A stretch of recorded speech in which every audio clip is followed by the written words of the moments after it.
Hey, Charger! Hey, Charger. Hey, Charger! Hey, Charger! Hey, Charger! Hey, Charger. The unbelievable can happen to you. On this episode of Grassroots Garage, we have Paul's 1972 Chrysler VH Valiant Charger RT E49. The E49 is one of the most iconic and rare muscle cars made in Australia. I'm always amazed, not that I take the cars out a lot, but whenever I've taken any of the muscle cars, Ford, Holden or the Charger, this particular car generates an untold amount of interest. I'm not sure whether it's the colour, but or there's so few of them are out there, but it seems to attract people at car shows more so than your standard GT Falcon or your Tirana, probably because there's a lot more of them to look at. But this car it tends to bring the kids and some of the older people who remember them, because Hey Charger was a real catch car. These cars had a big following back in the 70s. Hey Charger! Who's that? Oh, just a girl from work. Hey Charger! They from work too? Yeah, accounts. Yeah, they're accounts. Hey Charger! And The redhead? She's a cousin. Hey, Charger! Who's that? cousin. Oh, the problems of owning a new look Charger. The RT was road and track car, which were the hot Chargers in a sense. So the RTs had the RT, and the 4 was the 4-speed. Previously, in 71, they had the E38, which was the 3-speed, and they found this lacking gear, so the following year they added the 4-speed, the Borg Warner box, and then the year after they were going to add the V8. So the program was evolving. This very special car was produced at Chrysler's Tonsley Park plant in South Australia.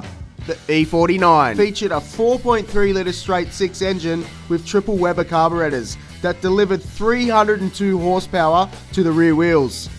It was quick enough for Wheels magazine to say that the Valiant Charger RT is the fastest accelerating Australian muscle car of all. Capable of turning the standing quarter mile in at 14.1 seconds and clocking 0 to 60 miles per hour in just 6.1 seconds. No mean feat for a 6. With triple Webers feeding the mighty straight 6, it's easy to see why the E49 achieved cult status amongst Aussie muscle car enthusiasts due to its performance and rarity. The new Borg Warner 4-speed manual transmission was a game changer for Bathurst racing. Chrysler pulled out, and yet the two E49s ran 3rd and 4th outright with no factory support. This just shows you how much potential there was with some more R&D. Aficionados will note the big tank conversion completed in the 80s by Paul. So I got this in the 80s, so it's been an old tank. We got this all right. The way they did it at the factory, they cut an area in the floor to accommodate the spare wheel. Oh, wow. And we've retained that section we cut out there, so it can always be reverted back as part of the floor. So they didn't make a lot because they would have been totally impractical.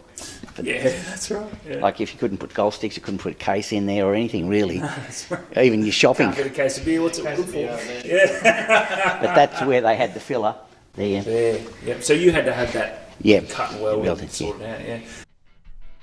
There were only 149 of these cars, most stamped A87. So as Paul notes here, this is an A87 stamped vehicle, which says it's a track pack car. If it was stamped A84, that would mean it was a track pack car with the big tank. But as he said, can't fit golf clubs in a case of beer. What's it good for?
So welcome to Grassroots Garage. We've got a celebrity guest today. It's Paul. Paul, thanks for your time. Pleasure. Again, as always, Peter. We're sitting behind a beautiful car. Tell us a little bit about it. This car was special. I had Fords and I had Tiranas. So I had the GMH products, and I really needed Chrysler, one of the big three, and the Charger was the epitome at that stage, the E49, and they were hard to find in original good condition because a lot of those muscle cars at the time had a hard life. I was lucky enough to find this. It wasn't in the same condition. We've had it painted and some work done to it, but it was essentially the car was intact, and it was a good example at the time. About the mid-80s I acquired this car, and it just complemented my other cars. So this is a bulletin you see listing the different E49s. It just gives you what basically the base model had. Mm-hmm. And then, here it is here. Every RT started with a base platform and was optioned up. We come down here, the E49 6-pack option, 4-speed gearbox, 302 brake horsepower. Mm-hmm. So we come over to the build numbers, mm-hmm. and the one that we're interested in is underlined. I think you might be able to see this one here. Yeah. Here, there, and it's got the listing options. It hasn't got A84, which was the big tank. It's an A87, as you can see, but it's mm-hmm. quite heavily optioned there. Yeah, there you go. And this is from the factory, mm-hmm. the actual build sheets from Mitsubishi Motors Australia. Oh, yeah, you were saying Mitsubishi, yeah, wow. And I think I've underlined it. I think there it is, that with the borrow mark there.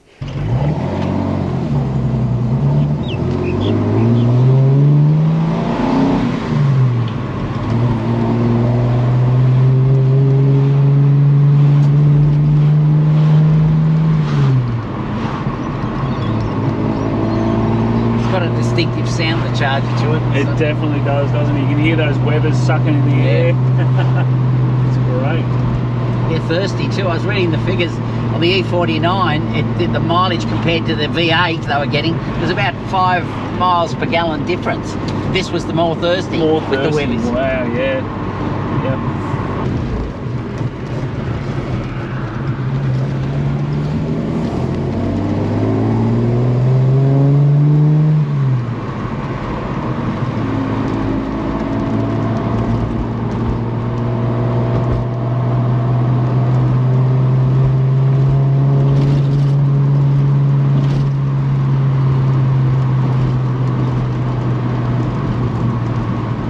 When I purchased this car, I always had a series of checklists with all my cars that I had to have. This car fortunately had its logbooks and also the transfer registration. I've kept all the registration papers and pink slips up to that time. The engine bay is original. So it's 265's engine, the triple Webers. The braking system was always considered the poor part with these. The unique horns, all the important parts that should be here. It hasn't really been modified. We've still got the original tyre placard mm-hmm. and the compliance plate. Pretty much stock standard, as you can see. It's it wasn't when we had it done. We didn't touch the engine bay. It was just original. Mm-hmm. As I said, we changed just the upholstery because they were getting a little bit tired. There were some cracks, but they had this gold velour in the middle part, so we just went back to original. The dash is completely original as it should have, except for the roll cage, but as you can see, it goes right to the back. Not just an aesthetic thing, it really is. This is a functional improvement on the car. Stiffens up the whole chassis. And I was reading the book, and apparently Chrysler would provide a roll cage, a factory roll cage. I didn't see many apart from the race, but I didn't realise that at the time. There you go. Beautiful little chart. This is a bit of a unique thing here in the door. The original radio is sort of... Yeah. The twin fillers. So this is identifies it as the big tank, does it? The twin fillers. And then this is there it is. So is it an aftermarket built, or it's a factory tank that you had to chase down? Or? I think they were copied from the factory, but I got this in the 80s, so it's been an old tank. Andrew, we got this all right. The way they did it at the factory, they cut an area in the floor to accommodate the spare wheel. Oh, wow. And we've retained that section we cut out there, so it can always be reverted back as part of the floor. So this part is the floor that was cut out, but I'm sure the factory cars wouldn't have that because that's the way they were made. But as I said, it's a small tank car, but it's a genuine E49. So when the small tank, the filler's here in the yes, centre, in the back. Yeah. And then where's the tank is just straight there where the tyre is? It was under the floor? Cool. Because the boot, you had a good boot at that size. There's no boot for this car. No. Because they didn't make a lot because they would have been totally impractical. That's right. Yeah. Like if you couldn't put golf sticks, you couldn't put a case in there or anything really. That's right. Even your shopping. Can't get a case of beer. What's it good for? Yeah. But that's where they had the filler there. Yeah. So you had to have that. Yeah. Cut and welded and sorted out. Yeah. It's interesting. The door locks over here, but then the latch is in the normal spot, so it's got a linkage. Yes. From there straight across. That's often caught out because I'm so used to the centre, but that's the way it was. The car was. So when you had it resprayed, how did they chase down all these stickers? They were available. You could get the decals at that time, but as I said, it was done quite a while ago. Nice twin exhaust at the back. That with the up. Dennis Borg, who painted the Phase 4, painted this car as well. Yes, very cool. Or the Borg family. I should include Fred as well, right? See, I reckon the best, and they accentuate it themselves, the best feature of this car is that little tail. It's got a little kick-out tail. They were saying that it's shorter and it's actually lower than the the Ford products were, the GTH 03, and that's why it was so it was good on the twisty circuits. It's getting a bit old now. That's beautiful. So that would have been all your information. Cool. I found it in Unique Cars, and I bought it from a chap in Kingsgrove, and he looked after the car, and I think he once again had a family that was growing, and he found that it was not practical. I liked the era, and Chrysler was part of the era, so when everything changed in June of '72, this was the ultimate Chrysler you could have. Even the stillborn Chrysler, they say, was the E55, which Chrysler had acquired, were going to race the following year in '73 when they were going to place their V8, which was going to be the 340 engine, which would have been a real package. But that didn't eventuate, so they went to Bathurst with this E49. So this was the ultimate that Chrysler had on offer. And then I've read about it, they changed their management, and they had an enthusiast in charge in '72, but when all of this happened, they brought in someone who was a cost cutter, and of course the racing program was changed, and we sort of lost these, or Chrysler lost them. They still had a lot of stock as Ford had, but the program wasn't in full swing like it was with that young engineer John Ellis. This car's unique in the sense it was the first of the muscle cars that had the alloy wheels. The Fords and the Holdens didn't have alloy wheels. They had an adjustable suspension, which Andrew Stemp has informed me he likes. It was a good innovation they had, and they were a car that you could drive. They always say they did so well in New Zealand because they had the tighter, twistier circuits, and they actually beat the GTH 03s quite regularly, and they've got quite a following in New Zealand. Whereas on the open wide tracks of Bathurst, the drivers at the time in the '71 race said they were lacking that power to go up the mountain. But I think the 340, the E55, the following year would have made them a whole lot more competitive. So they didn't quite get the accolades they deserved, but they were on the path to getting there.